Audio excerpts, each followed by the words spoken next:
देखिए, आज हम सभी लोग विज्ञान के अंतर्गत बल टॉपिक पर अध्ययन करेंगे। किस पर?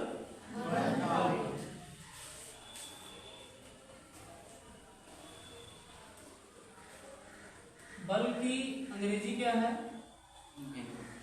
फोर्स। क्या है? फोर्स की स्पेलिंग है FORCE।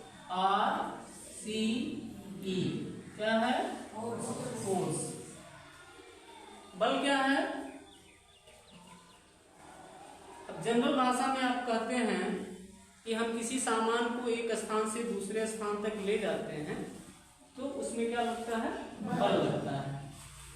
लेकिन यदि हमको डिफाइन करना है तो बल वह धक्का या खिंचाव है, बल वह धक्का या खिंचाव है जिसको एक स्थान से दूसरे स्थान पहुंचाया जा सकता है। बात समझ गए? बल क्या है? वह धक्का या खिंचाव है, बल वह धक्का या खिंचाव है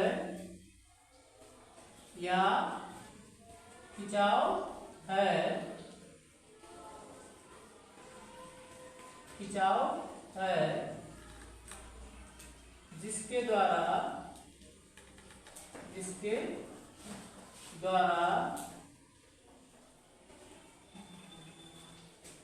उसकी स्थिति में परिवर्तन किया जा सकता है। उसकी स्थिति में परिवर्तन किया जा सकता है।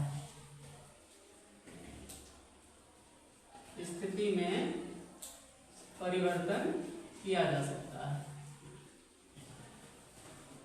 देखिए, लेखन भी आपकी लेखन शैली भी अच्छी होनी चाहिए। स्थिति में परिवर्तन किया जा सकता है।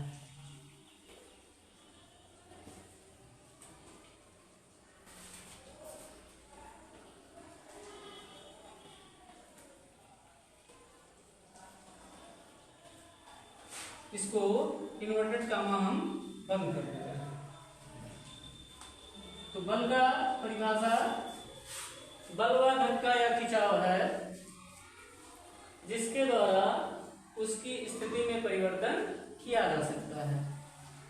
बात समझ में आ गया? बल क्या है?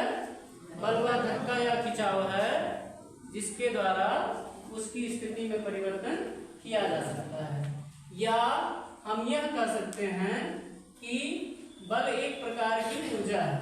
बल क्या है? एक प्रकार की ऊर्जा है जिसके द्वारा किसी वस्तु को एक स्थान से दूसरे स्थान तक ले जाया जा सकता है। समझ गए? बल क्या है?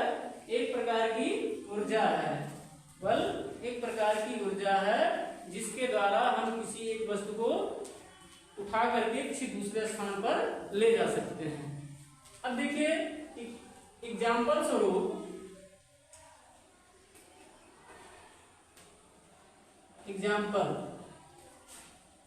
ये कोई फुटबॉल है। क्या है? फुटबॉल है। यह समतल स्थान पर पड़ा हुआ है, यानी कि इसकी स्थिति क्या है? एक जगह नियत है, एक जगह नियत है, स्थिर है। एक प्लेयर आया और इसको पैर से इस पर क्या किया? चोट किया। इस पर क्या किया? चोट किया, यानी कि पैर से इसको मार रहा है। क्या कर रहा है? मार रहा है। तो ये पैर से इसको मारेगा तो इसकी दिशा क्या होगी बेटा? जिस दिशा में बल आरोपित हो रहा है, यानी कि ये इस पैर से इसको मार रहा है, तो इस पैर से मार रहा है तो इसकी दिशा भी क्या होगी? जिस दिशा में बल आरोपित हो रहा है विस्थापन भी उसी दिशा में होगा। बल जिस दिशा में आरोपित करेंगे विस्थापन भी उसी दिशा में होगा। तो बल आपका आरोपित कहां से हो रहा है? यहाँ इस तरफ से, यानी कि इसको पश्चिम दिशा में बल आरोपित हो रहा है।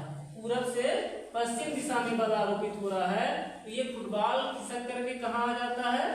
दूसरे स्थान पर आ जाता है। अर्थात हम ये कहेंगे कि इसकी पहले स्थिति क्या थी, ए थी, अब इसकी स्थिति क्या हो गई, बी हो गई। क्या हो गई, बी हो गई। किसके कारण हुआ, बल के कारण हुआ, बल के कारण हुआ। यानी कि यह जब हम इसको पैर से मार रहे हैं, पैर से इस पर चोट कर रहे हैं, तो ये फुटबॉल यहाँ से यहाँ चला आया। कहाँ चला आया, यहाँ चला आया। यानी कि इसमें क्या हुआ, गति हुआ। क्या हुआ, गति हुआ। जब यह प्लेयर इस पर जो है फुटबॉल पर अपने पैरों से मार रहा है, तो इसमें जो है त्वरण उत्पन्न हो गया। क्या हो गया, त्वरण उत्पन्न हो गया। तो इस फुटबॉल का कुछ भार होगा कि नहीं होगा, होगा। यानी कि इसमें कुछ वजन है कि नहीं है, है। और जब ये बल आरोपित किया, बल को हम कैपिटल F से सूचित करते हैं, और इसका जो भार है ये मान लीजिए m है। क्या है, m है। भार क्या है, m है। अब जब ये बाल पर इस पर जो है पैर से चोट पहुंचाया जा रहा है या इसको मारा जा रहा है, तो इसमें त्वरण ये उत्पन्न हो जाता है। क्या, त्वरण ये उत्पन्न हो जाता है। बात समझ गए। तो बल का जो सूत्र निकल करके सामने आएगा, तो बल बराबर द्रव्यमान गुणे त्वरण हो जाएगा। क्या हो जाएगा, द्रव्यमान गुणे त्वरण हो जाएगा।